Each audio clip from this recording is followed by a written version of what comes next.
What is going on, everybody? Welcome back to the channel, and I'm going back to my roots. The Drunk 3PO channel was basically started because of Galaxy's Edge. Had all the Galaxy's Edge news, a little Last Jedi news, some Marvel stuff, but Galaxy's Edge was where I rode this channel onwards and upwards, and now I'm going back. I'm going back because this news dropped yesterday, and people are not happy. They're not happy at the pricing for the two-night adventure on the Star Wars Galactic Starcruiser. Now, I did a video over a year ago because pricing kind of leaked, and I went to my people that work there, and I was like, you think this is correct? And they were like, you didn't hear this from me, but yes. I made the video, and boy, I was attacked from left and right. I went through hell and back. People were just like, you're a liar, you're this, you're just making up those numbers to get clicks. But guess what? Yeah, I mean, I'm just saying. Anyway, beyond all that, I forgive you. I expect an apology in my email box this week. So, they dropped the commercial and the pricing for the Star Wars Galactic Starcruiser, and I'm going to break everything down, what you're going to be doing, why is it 2 nights, everything. I'm going to break it all down. This video might be a little longer. Stay with me. And you might ask yourself, Jay, why do you know all this? I live right next door to the theme parks, okay? I live right next door. I'm also in charge of the park hopping channel at Geeks and Gamers, where we do theme park news and everything. That's where most of my Galaxy's Edge stuff went over there. So I will drop a link in the pinned comment for park hopping if you didn't know that, if you like theme parks. I'm going to play the commercial real quick. I cannot play the sound because it's John Williams' beautiful music, by the way, and they will, good old John will clip the video, which is his right to do. Basically, they're advertising the 2-night adventure. It's supposed to mimic a cruise, kind of like you're going on a cruise, but you're actually going into outer space and live a Star Wars adventure where you spies, ask for your help, and you run into the First Order, all themed around the sequel trilogy. I even hear that Rey does some lightsaber training on the cruise. They released the pricing, and the pricing is whoa. Basically, what they're saying is if it's 2 people for the 2-night trip, it's about $6,000. All right, and I'll break all that stuff down to you as well. This person said was excited, extremely rich, but not rich, extremely fiscal, irresponsible people who will exclusively be allowed to enjoy this experience. Good for them.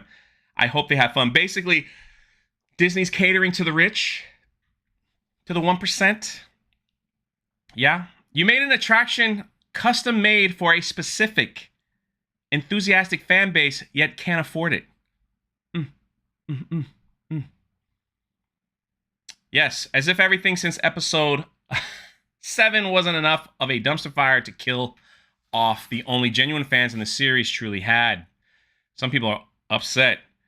For only the cost of a down payment of a Porsche, you can experience your own galaxy swindling, the likes of which few in this universe have ever seen. My family loves Star Wars and will never be able to do this unless we win the lottery. Why y'all pricing out the middle class? Interesting. I'm just saying, sorry, when you compare value versus cost, there's just no way an average family can justify this expense. I'm just saying. I think Disney's going to be rethinking its price structure at the end of next year. This has failure written all over it. It is cheaper to go on a maiden voyage on the Disney Wish, with a cruise, a real cruise, than the Star Wars Galaxy Starcruiser. I know what I would pick. It goes on, and people are just saying like the price is ridiculous. Middle class families need not to apply. Maybe they'll have, maybe we could sleep in the basement, middle class. $4,000 for a budget resort with LED windows. Never going. My wife and I can spend 7 nights at a super nice all-inclusive resort in the Dominican Republic for around $4,500 total, including flights. It's an easy decision. Yeah, I mean, if you go on TravelZoo, you can get some amazing 10-day trips, everything included, for cheaper than what you would pay for this. I get it, though. Star Wars fans, they want to stay. Now, this is something that I shared a while ago. This article came out by the Reader's Digest a few years ago, And they were talking about why Disney is starting to charge so much for tickets and other things and resorts and stuff like that. And one little area in that article talks about this to attract wealthier customers. Basically, what they're saying is if we can attract people with a lot of money, they will spend a lot of money in the parks. Right now, the wealthier people have been complaining to Disney, and other people have been complaining, don't get me wrong, that Disney is too packed. You spend all that money. If you go, especially over the summer, you won't be able to ride everything because there's just too many people waiting 2 hours, 3 hours per ride. Now, it's just not Disney. It's Universal and other theme parks as well. They're just massively packed over the summer, especially this summer, I guess because everybody stayed home last year. So now this writer came out and says, listen, Disney's going to keep jacking up because eventually they just want to cater to a certain demographic so the parks will not be as crowded, but they're going to make more money because the wealthy will be going. They'll have a better experience, and because they'll have a better experience with less crowds, less people, and be able to do everything they want to do, they'll spend more money. That's the thinking. Now, on paper, for some people might say that's a great idea because I hate going to crowded parks and everything. I'll pay extra to have it not so crowded. I don't know, but that's all I'm saying is that catering to the top 1%, it seems that's where they're going, especially after releasing the pricing for this Galactic Starcruiser. Now, Disney's a private-owned company. They can charge whatever they want. It's their right. Just like we have the right not to go. They could charge whatever they want. Whatever they want. So here is the breakdown. We're going to go, this is from Attractions Magazine, and the itinerary of what's going to happen. So this is it. 2 guests per cabin. You must pay $1,200 per guest for both nights. Now, this is 2 nights minimum. You have to stay 2 nights. You can't do a one-nighter because it's an experience. It's an experience, a 2-night experience, okay? So it's $4,800. That doesn't include tax. That doesn't include the extra excursions. And this is also during off-peak times. Basically what they're saying, listen, for Disney and Universal, for the theme parks here, the off-peak times are about 4 months out of the year. Summertime is peak on. Christmas, you know, from Thanksgiving to about mid-January is peak on. Spring break, I mean, those are, everything gets jacked way up. So about 4 months, you know, and now October is becoming a peak because of Halloween and all that stuff. So it's like September, February, March. It's kind of it, you know, that's kind of it. Because then you get into spring break anyway, all that same. So what I'm saying is the hotels that are right now, let's say the hotel at Disney Resort is going for about $800. And you can look this up on their website. Over the summer, about $800 a night. That same hotel will be about $200 in the off-peak season. Just so you know that this is $4,800 in the off-peak. During on, they're going to jack the price up. Okay? And this is also for the standard room. This isn't even for their big room. This is for their basic room, basic package. Here's what you get. You don't even get tickets to Magic Kingdom. You get tickets to one of their theme parks, which is Hollywood Studios. A 2-night stay in a cabin or suite. Interactive entertainment, where you choose, where your choices determine your experience, which can certainly experience being fulfilled by Disney's Disney Parks mobile app. So yeah, so you got to do some things on the app to figure out what you want to do. Food and beverages on the Starcruiser, not including alcohol or specialty beverages. It's English, Jay. It's English. Specialty beverages. So if you want to have a little special something, got to pay more. And quick service meal at Docking Bay 7 Food and Cargo. And other selections on Disney Hollywood Studios. Now, Docking Bay 7 at Galaxy's Edge, when they say quick service, you have to think like fast food. That's what it is. You basically, you know, you stand in line, you put your order, you pick up the tray, and then you go sit down like at school. That's like fast food. It's not a sit-down dining experience. It is like quick and go. You get admission to Disney's Hollywood Studios. and a planetary excursion to Star Wars Galaxy's Edge. Now, if you don't want to pay all that and you want to go to Galaxy's Edge, just buy a regular park ticket to Hollywood Studios. You also get valet parking. You get a data band, otherwise known as a magic band. Magic bands are $10, depending on what you get, to $20 if you want to get one that has your name and it's like a special picture. So you get an exclusive Star Wars magic band. I will say that some magic bands sell for a lot of money online. All right. I had the Black Panther magic band. I sold that thing. I paid $20 for it. I sold it for $200 on eBay. I'm just saying, they go. Now, here are the certain types of rooms. This is just a sketch of the standard room. They're trying to make it look like a Star Cruiser. Beds look pretty uncomfortable. There's the bunk beds up there that you put a little Billy in. Just like throw them in. And then you have like a window where you could look out into space. There you go. Also has the suite also has like I guess a sofa, a TV, and a window you could look out into space. The Grand Captain Suite, who knows what that's going to cost? Who knows? Be part of the story. You'll be able to step into the story and be part of a Star Wars adventure. You can do lightsaber training. And so on. Now, the Planet Excursion to Batuu seems silly, but I guess that's what it is. Now, they say that you can get on Rise of the Resistance if you stay in the hotel. Real quick, Rise of the Resistance is one of the most difficult rides to get on because they do it by virtual line and they only take so many people. Basically, you got to wake up around 6:30 in the morning, turn on your app, make sure you have tickets to Hollywood Studios, and then once it hits 7, try to get in line. And it goes within seconds. It goes within seconds. John Campea was complaining about that the other day. He didn't get to ride the ride. So you got to be like ready to go. And so I don't know how they're going to block off Galaxy's Edge for everyone in the hotel to ride or the resort. I don't know how they're going to do that. It seems as if the excursion into Batuu is in the middle of the day, the most busiest time of the day. Now, I've live streamed from Galaxy's Edge on Park Hoppin', and you will see how busy it is. And to wait in these lines are ridiculously long. Here's some of the food. It looks like colored shrimp. No wampa. I'm a little upset with that.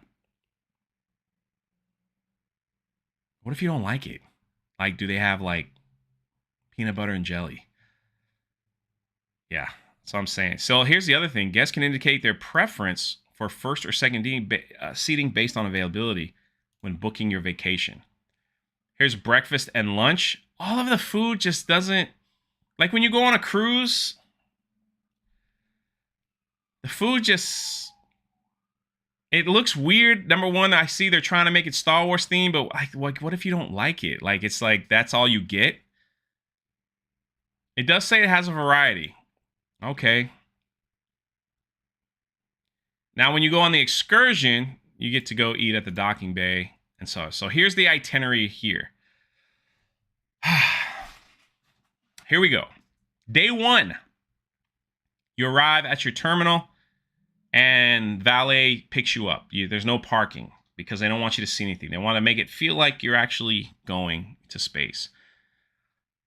You get in a Star Cruiser and go there. Then you go to the ship's orientation, which is you stand there with a bunch of people while the captain talks to you. Then you get light refreshments. Nice. Then there's like sabacc lessons. I don't know what that is.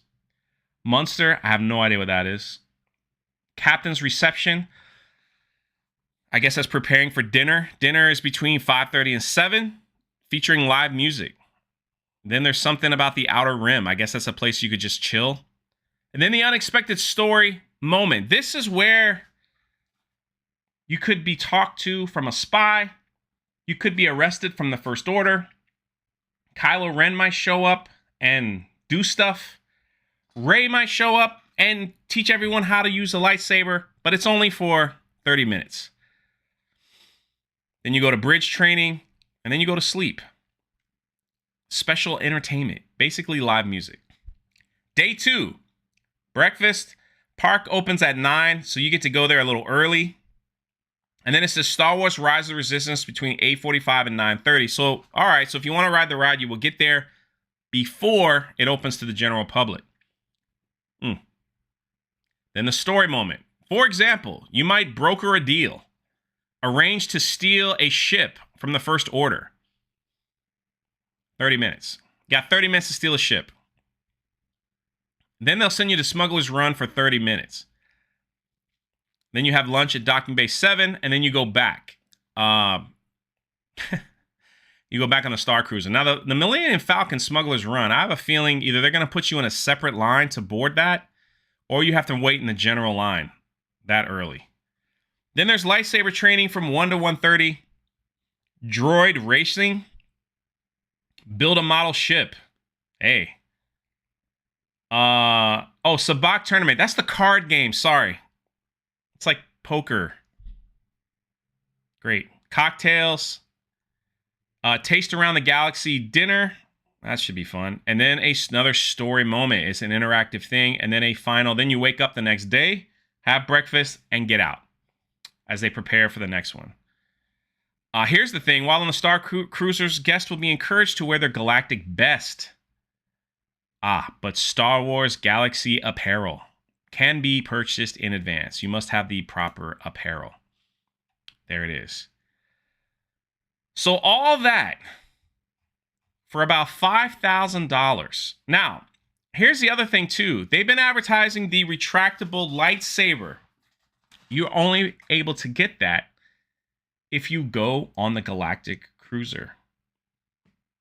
Now, what I have heard, and I won't know officially till it's released, that thing will go for almost $1,000.